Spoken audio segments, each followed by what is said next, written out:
Hello, good evening. कैसे हो आप सभी लोग? आई होप सब एकदम बढ़िया होंगे और मस्त तरीके से अपनी पढ़ाई कर रहे होंगे। तो आज हम करने वाले हैं अपना बीपीएससी 112 का यूनिट फर्स्ट का पार्ट 2 और पार्ट 1 मैंने करा दिया है, तो जिसने भी नहीं देखा है प्लीज़ वो जाकर देख लेना। पार्ट 1 को कंप्लीट करना, देन आप पार्ट 2 स्टार्ट करना। और ये क्यों रुकता है? हाँ, पार्ट 2 को फिर ही स्टार्ट करना जब आप पार्ट 1 कंप्लीट कर लो, क्योंकि जो मैंने पार्ट 1 में पढ़ा है उसके बाद ही मैं पढ़ाने वाली हूँ। तो हम ब्राह्मणिक ट्रेडिशन के बारे में बात कर रहे थे और हमने क्या-क्या डिस्कस कर लिया था एक बार फिर से बता देती हूँ। इंट्रोडक्शन पढ़ लिया था, कुछ मैथोलॉजी प्रॉब्लम देख ली थी कि जब भी हम इसको स्टडी करते हैं ब्राह्मणिक ट्रेडिशन को, तो कौन-कौन सी हमको प्रॉब्लम फेस करनी पड़ती है। और कुछ हमने इसके बेसिक कॉन्सेप्ट के बारे में बात किया था। धर्म क्या होता है, वर्ण क्या होता है और यूडीज, राइट, डांडा, ये सारी चीज़ें। ठीक है? आज हम evolution of political idea and polity, कैसे ब्राह्मणिक ट्रेडिशन के अंदर पॉलिटिकल आइडियाज का एवोल्यूशन होता है और पॉलिटी आइडियाज का क्या होता है, एवोल्यूशन होता है, उसकी बात करेंगे। और उसके बाद हम फिर देखने वाले हैं किंगशिप का कैसे ओरिजिन होता है, स्टेट एंड गवर्नमेंट का कैसे ओरिजिन होता है, कौन कौन से एलिमेंट होते हैं, स्टेट का ऑब्जेक्टिव क्या होता है, लॉ, एडमिनिस्ट्रेशन, सबकी बात करेंगे। देन इसके बाद जो ब्राह्मणिक ट्रेडिशन है इसके अंदर क्या लिमिटेशन है और कौन कौन से इसके रिएक्शन है इसके अगेंस्ट, मतलब जो दूसरे ट्रेडिशन है उन्होंने ब्राह्मणिक ट्रेडिशन के बारे में क्या बोला है उसकी हम बात करने वाले हैं। ठीक है? तो मेनली हम पॉलिटिकल आइडियाज की बात करेंगे कि ब्राह्मणिक ट्रेडिशन में कौन कौन से पॉलिटिकल आइडियाज है, कैसे वो इवॉल्व हुए, एंड देन उसके बाद इसका लिमिटेशन पढ़ेंगे और रिएक्शन पढ़ेंगे कि दूसरे जो ट्रेडिशन है उनका ब्राह्मणिक ट्रेडिशन के टुवर्ड्स कौन सा रिएक्शन है। ठीक है? ओके जी। तो स्टार्ट करते हैं हम अपना। तो हमने ये सारा कुछ पढ़ लिया था। तो आज हम इवोल्यूशन से पढ़ने वाले हैं, evolution of political ideas and polity. तो पॉलिटिकल आइडियाज और पॉलिटी का कैसे इवोल्यूशन होता है। तो पॉलिटिकल आइडियाज का पहले हम बात करते हैं। तो पॉलिटिकल आइडिया पहले वैदिक पीरियड का बात करते हैं। तो वैदिक पीरियड में जो पॉलिटिकल आइडियाज है वो हमको मिलते हैं ऋग्वेदा के अंदर। अगर आपसे पूछता है कि जी बताओ पॉलिटिकल आइडिया कहाँ से मिलता है इंडिया के अंदर, तो वो ऋग्वेदा के अंदर है। ठीक है? सबसे पुराना पॉलिटिकल आइडियाज हमको कहाँ पे मिला है? ऋग्वेदा के अंदर। कुछ इंस्टीट्यूशन के बारे में यहाँ पे डिस्कस किया हुआ है, जैसे सभा जिसको असेंबली बोलते हैं, समिति जिसको काउंसिल बोलते हैं, विधाता जिसको कम्युनिटी का एक तरीके से इकट्ठा हो जाना, गैदर हो जाना, उसको विधाता बोलते हैं। ये सभी पार्ट था किसका? पॉलिटिकल सिस्टम का। किंगशिप एंड द किंगशिप था यहाँ पे। और जो पूरी सोसाइटी थी वो चार वर्नर सिस्टम में क्या थी? डिवाइड थी। ठीक है? तो ये सारी चीजें इसके अंदर मेंशन है। महाभारत शांति प्रभा जो ये बात करती है कि राज्यों को कैसे रूल करना चाहिए, ड्यूटीज के ऊपर फोकस करती है, गवर्नेंस के ऊपर फोकस करती है, टैक्स सिस्टम के ऊपर फोकस करती है। उपनिषद जो कि स्पिरिचुअल इक्वलिटी के ऊपर ज्यादा जोर देती है और कहीं ना कहीं ये बोलती है कि देखो भाई सभी के सभी लोग हैं, वो क्या है, वो चिल्ड्रन है किसके? इमोरलिटी के। राजा को कुछ रिचुअल्स परफॉर्म करने चाहिए, जैसे अश्वमेध। अश्वमेध क्या होता है? एक तरीके से एक यज्ञ होता है जहाँ पे राजा क्या करता है? अपना होर्स सेक्रीफाइस करता है। एक तरीके से इसमें अश्वमेध यज्ञ, राजा अपने होर्स को छोड़ देता है, ये आप देख लेना, वैसे आपने पढ़ा होगा। ठीक है? तो इसके अंदर एक तरीके से यज्ञ होता है, आपको इतना डिटेल में नहीं जाना होता है कि हॉर्स को वो छोड़ता है और जैसे वो घोड़ा चलता रहेगा, तो जहाँ तक वो चलता रहेगा ना उतना ही जो राजा का राज्य है वो बढ़ता जाएगा। जिसने भी उस घोड़े को रोक दिया, मतलब उसने एक तरीके से राजा को टक्कर दिया है कि यहाँ से आगे तुम्हारा घोड़ा नहीं जाएगा। तो जिसने भी रोका है वो राजा के साथ वॉर करेगा और जो जीतेगा उसका टेरिटरी होगा। ठीक है? तो इस तरीके से ये होता था, ये सिंबलाइज करता था राजा की पावर को दर्शाता था। ठीक है? ये उपनिषद में मेंशन है। कौटिल्य के शास्त्र में क्या बोला गया है? ये बहुत काफी डिटेल बुक है, स्टेट क्राफ्ट के बारे में, गवर्नेंस के बारे में काफी कुछ इसके अंदर लिखा हुआ है। यहाँ पे किंगशिप, एडमिनिस्ट्रेशन और वॉर स्ट्रेटेजीज के बारे में भी डिस्कशन है। ठीक है? मतलब डिस्कस किया गया है। मनुस्मृति जो कि लॉज, किंग की ड्यूटी और पनिशमेंट सिस्टम की बात करते हैं। तो ये सभी पॉलिटिकल आइडियाज हमको मिल जाएंगे किसके अंदर? अपने पुराने लिटरेचर के अंदर पॉलिटिकल आइडियाज ये सारे कहाँ पे मिलेंगे हमको? एंशिएंट टाइम पे जो हमारे ब्राह्मणिक ट्रेडिशन थे उसके अंदर। ठीक है? आगे हम चलते हैं तो आगे हम देखेंगे क्या? आगे देखेंगे ओरिजिन ऑफ किंगशिप। तो किंगशिप का ओरिजिन कैसे होता है? तो किंगशिप इस टाइम पे दो तरीके का है, और डिवाइन, एक कॉन्ट्रेक्चुअल। डिवाइन किंगशिप मतलब यहाँ पे हम अपने राजा को मानते थे कि ये तो भाई भगवान का ही रूप है, भगवान ने उसको पावर दिया है कि वो हमारे ऊपर राज करे, तो इसलिए वो क्या है, मतलब वो भगवान का ये अवतार है, उसको भगवान ने ये एक तरीके से अनुमति दी है या फिर उसे पावर दी है हमारे पूरे राज्य के ऊपर राज करने की, तो उसको राजा बनना तो बनता है। ठीक है? दूसरा होता था जहाँ पे लोग खुद चुनते थे अपने राजा को और देन राजा क्या करता था? रूल करता था। तो दो तरीके के हमको किंगशिप यहाँ पे मिलता है।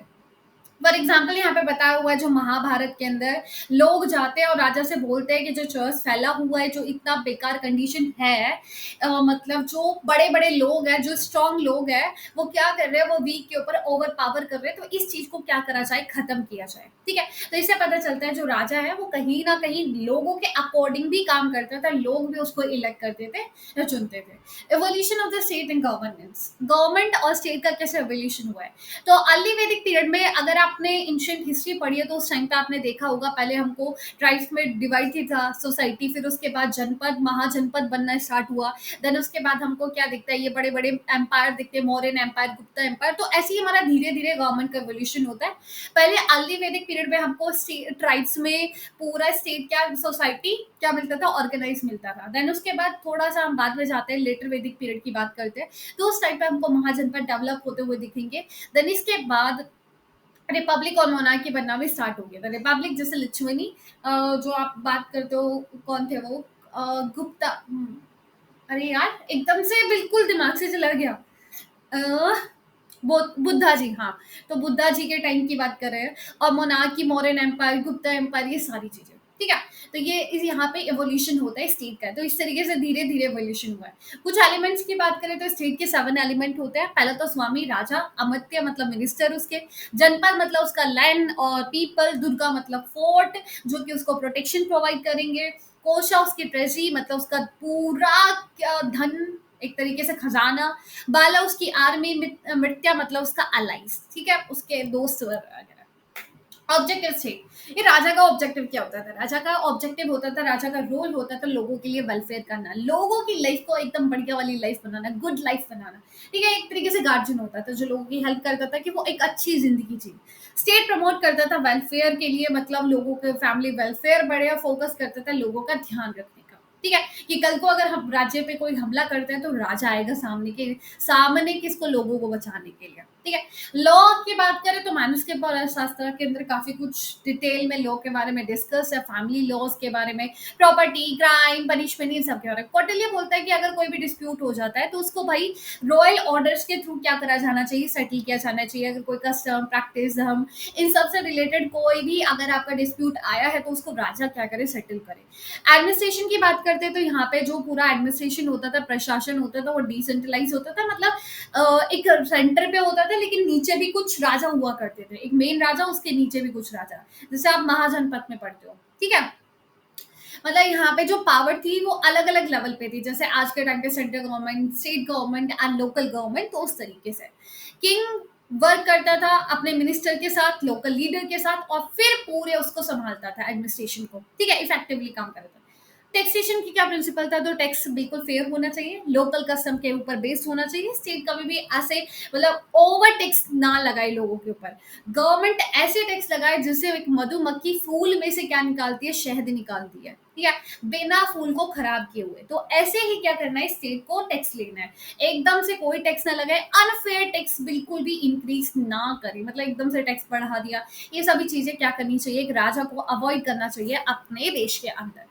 इंटरस्टेट रिलेशन, इंटरस्टेट रिलेशन ये किसका हाथ में था, ये डिप्लोमेट्स के हाथ में था। कुछ गाइडलाइंस वगैरह इसके अंदर दिया हुआ है, पुराने टेक्स्ट के अंदर डिप्लोमेसी, पीस, वॉर्स के बारे में लिखा हुआ है। तो डिप्लोमेट्स के अंदर कुछ स्किल होनी जरूरी थी, जो ट्रेटीज में कुछ कॉपरेशन फीस वगैरह सेटल करा दिया जाए। तो ये सभी हमारे पूरे एंशिएंट पॉलिटिकल थॉट के पूरे क्या है, पॉलिटिकल थॉट है, जो कि धीरे धीरे डेवलप हुआ है, जहाँ पे बहुत सारे टॉपिक को कवर किया जा सकता है, जैसे kingship, governance, law, tax, diplomacy, ये सब क्या करते हैं हमारे पॉलिटिकल मतलब एंशिएंट पॉलिटिकल थॉट के अंदर है। ठीक है, तो हमने देख लिया एक एक करके कि किंगशिप कैसे डेवलप हुआ, गवर्नेंस कैसे आया, लॉज, टैक्स वगैरह इनके बारे में क्या क्या चीजें मेंशन है, और किस तरीके का सिस्टम होता था। तो ये हमारा टॉपिक खत्म होता है, आगे हम देखते हैं लिमिटेशन।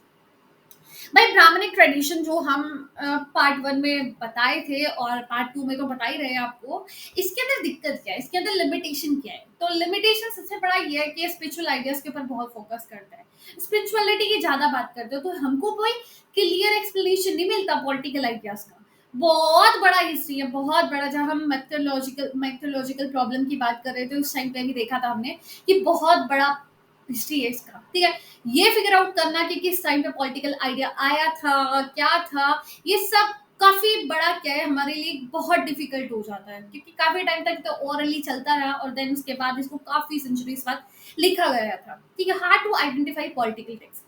हार्ड हो जाता है काफ़ी ज़्यादा आइडेंटिफ़ाई करना पॉलिटिकल टेक्स्ट को। पिन पॉइंट करना कि एक्चुअली पॉलिटिक्स के बारे में क्या लिखा हुआ है, ये जानना बहुत ज़्यादा टफ है, क्योंकि इसमें ज़्यादा फ़ोकस किया गया है रिलीजन के ऊपर, फिलॉसफी के ऊपर। तो पॉलिटिक्स को इसमें ढूँढना काफ़ी मुश्किल है।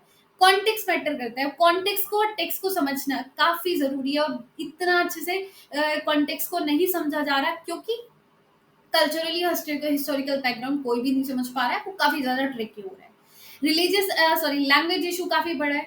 लोगों को लैंग्वेज ही समझ में नहीं आ रही है, एग्ज़ैक्ट मीनिंग ही नहीं समझ पा रहे, उसको ट्रांसलेट नहीं कर पा रहे। काफ़ी ईज़ी नहीं है कि तुम संस्कृत को इंग्लिश में ट्रांसलेट कर दो। ठीक है? तो ये काफ़ी बड़ा प्रॉब्लम है किसके साथ? स्कॉलर्स के साथ। रिलीजियस के ऊपर ज़्यादा फ़ोकस किया हुआ है, डिवाइन के बारे में बात किया हुआ है, गॉड के बारे में बात किया हुआ है, रिचुअल्स के बारे में बात किया, जो पॉलिटिकल मैटर को ओवरशैडो कर रहे हैं।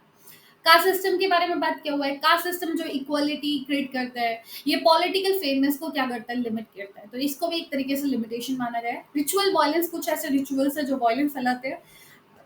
एनिमल सेक्रीफाइस हो गया, ये भी काफी बड़ा मतलब दिखाता है कि पीसफुल गवर्नेंस के अंदर ये आइडिया नहीं होना चाहिए, तो कॉन्ट्रोडिक्टरी आइडिया बन जाता है। तो ये सब इसके अंदर लिमिटेशन थी, और हम कुछ अलग उनकी बात करते हैं, अलग ट्रेडिशन की। उनका क्या कहना है ब्राह्मणिक ट्रेडिशन को लेकर? तो उपनिषद वो प्रोटेस्ट करते हैं किसके अगेंस्ट? रिचुअलिज्म के अगेंस्ट। ब्राह्मणिक ट्रेडिशन जो फोकस करता है रिचुअल्स के ऊपर। ठीक है, बाद में काफी ऋषि है जो क्या करते हैं, इसको प्रोटेस्ट करते हैं कि देखो भाई, ये इतना ज़्यादा नहीं होना चाहिए। तो उपनिषद एमर्ज हुआ है इस रिस्पॉन्स में। ये बात करता है डीपर अंडरस्टैंडिंग ऑफ स्पिरिचुअलिटी की, चैलेंज करता है ब्राह्मण्स के डोमिनेंस को। जैनिज्म और बुद्धिज्म क्या बोलते हैं? जैनिज्म बुद्धिज्म कहीं ना कहीं फोकस करते हैं एथिकल लिविंग की, और बात करते हैं जो क्षत्रिय है उनके स्टेटस को इवेल्युएट किया जाए, हटाया जाए, एलिवेट किया जाए। और अपोज आते हैं किसका? जो ब्राह्मणी का एक इतना बड़ा क्या है, सुप्रेसिटी, मतलब सुप्रीमेसी है, उसको हटाया जाए। मतलब इतना उनको सुप्रीम क्यों डाला गया? इस्लामिक इन्फ्लुएंस की बात करें तो इस्लाम का क्या कहना है? इस्लामिक ट्रेडिशन का वो बोलते हैं कास्ट सिस्टम ये बेकार है, इसके अंदर इसको क्रिटिसाइज करते हैं। बोलते हैं जो कास्ट सिस्टम है कहीं ना कहीं वो एनकरेज करता है लोअर क्लासेस को कन्वर्ट करने में, किसमें? इस्लामिक धर्म में। ये कहीं ना कंट्रीब्यूशन देता है इस्लामिक रूल का स्टैब्लिश होने में, कुछ रीजंस के अंदर, जिसकी वजह से फेडरल सिस्टम का डिक्लाइन होता हुआ दिखता है। आगे बात करते हैं मिडिवल कुछ रिएक्शन सूफी और सिखिज्म का क्या कहना है। सूफी और सिखिज्म क्या बोलते हैं कि देखो जो कास्ट डिवीजन है बहुत रिजिड है, ये सोशल इनइक्वालिटी को फैलाती है, और कहीं ना कहीं हम बात करते हैं इक्वालिटी की और यूनिटी की, तो वो बहुत जरूरी है।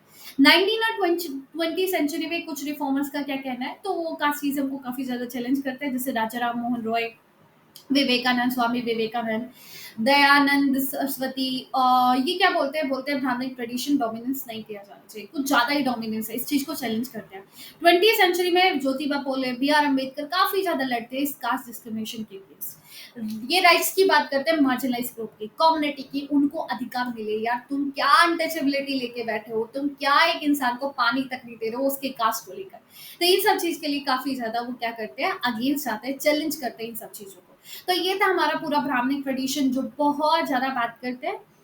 इसमें कुछ प्रॉब्लम्स भी थी जो हमने रिस्पॉन्स भी देखा, कि इनइक्वालिटी की बात करते हैं, उनके डोमिनेंस की बात करते हैं, ब्राह्मणी की क्षत्रिय के डोमिनेंस की बात करते हैं, कुछ रिफॉर्म्स की इसमें ज़रूरत करी थी, मतलब कुछ रिफॉर्म्स थे भी, इसके बारे में बात किया था। तो इतना ही था ये पूरा चैप्टर। आई होप तुम लोगों को समझ पे आया होगा, इतना तो हार्ड नहीं था, वैसे ईजी था, ईजी बना दिया है। तो मिलते हैं हम नेक्स्ट लेक्चर के अंदर। सो बाय, टेक केयर, अपना ध्यान रखना, ख्याल रखना, ऑल द वेरी बेस्ट।